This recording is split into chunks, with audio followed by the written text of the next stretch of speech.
And I thought I really understood going from COO to chief exec, but like anyone else, you get the imposter syndrome and you get all the other stuff that goes with it. So what was it that felt so different?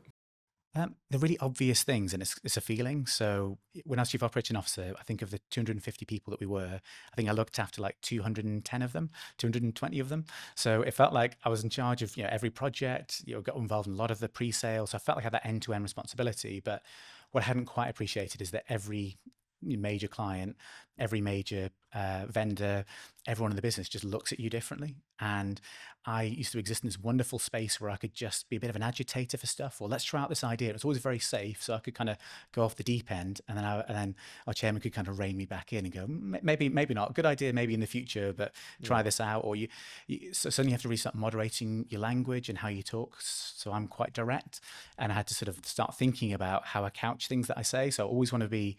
We've got this radical candor approach, so let's be really open, but there's just being more thoughtful about the words that I use and just being less reactionary and just trying to be slightly more measured in my approach. That sounds an Yeah, odd yeah, yeah. thing, but sometimes people take a lot more from every conversation, even if it's just making a coffee with them or just small things you might say that might be their interaction for 3-4 months.